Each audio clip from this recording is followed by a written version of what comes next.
Hey, welcome back to my channel. I have another dinner recipe for you. By the way, I'm Kristen. Thank you for stopping by my channel. And let's get going on tonight's dinner. So, I'm going to make some stroganoff using wild game. And the wild game I'm using is elk meat. My husband and his family go hunting every year. And this year was quite abundant, I guess, in their success. So here's some meat. This is backstrap, and we like to use this in stroganoff. It's one of our favorite ways to eat this meat. So I'm just cubing it up into bite-sized pieces, and then I'm just going to season it up with some Montreal steak seasoning. You can use whatever you'd like to sear it, and you don't have to use, elk. You could just use steak. Like, this is just what I'm doing because it was available. Some garlic powder and some paprika came before the garlic powder. And I'm just going to toss all of the meat in the seasonings and try to get it as coated as I can. Then I'm going to sprinkle the meat with some flour. And then I'm going to do some cornstarch because the cornstarch is what makes things crispy. So you don't have to use cornstarch, but I like to use that. So I'm going to.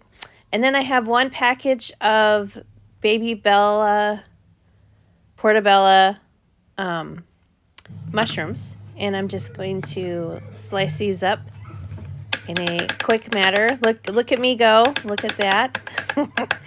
This is why I like to speed up my videos sometimes, because it makes me look really cool and very skilled.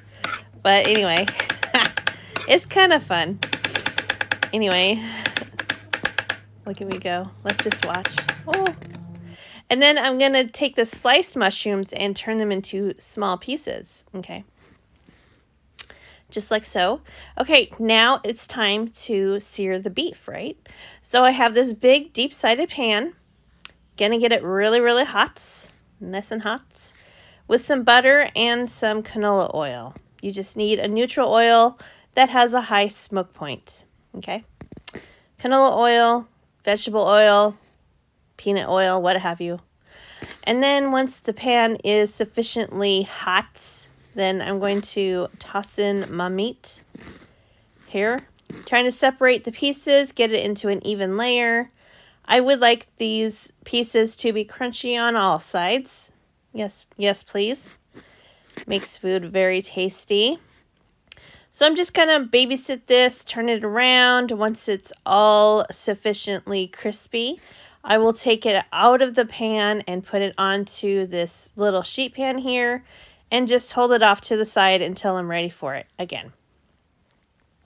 And now that the pan is super hot, I'm going to saute some frozen onions. This is just another way I use to kind of make dinner prep go a little faster. I just have these always ready for me in my freezer. And same with the garlic. That's garlic right there, frozen garlic. And it just makes prep go that much faster. I like to do it. And then after the onions and the garlic are all cooked down a little bit, then I will add in the mushrooms. Let those cook down a little bit. I seasoned everything with just a little bit of salt and pepper. That works just fine. Let these cook down for a little bit, and now we're ready for the roux. So I'm going to put in about 2 tablespoons of butter. Eventually. And then just kind of move the butter around and get the mushrooms and the onions all nice and coated in the butter. And I'm also going to squeeze in just a little bit of tomato paste. That gives the sauce a little bit of a rich flavor.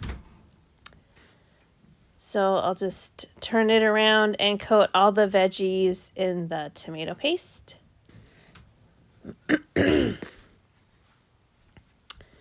Like that. Let it just kind of cook down for a few minutes.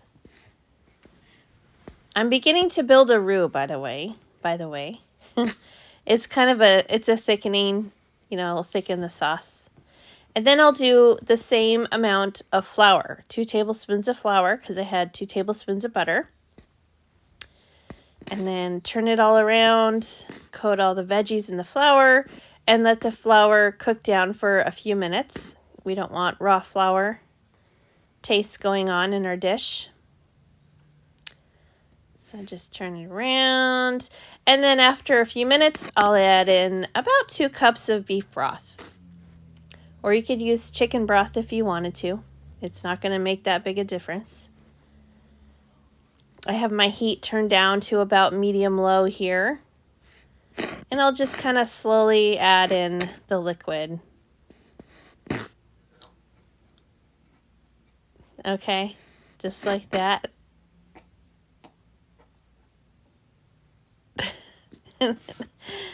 Make sure it doesn't get too thick.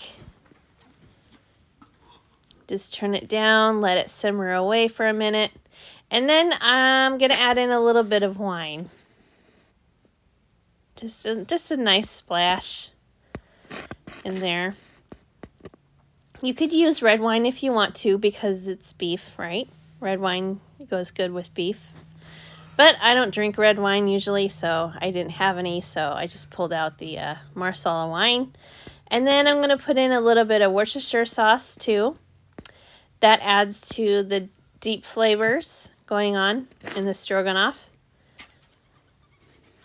I'll list my son is in here giggling. I'm sorry, you guys.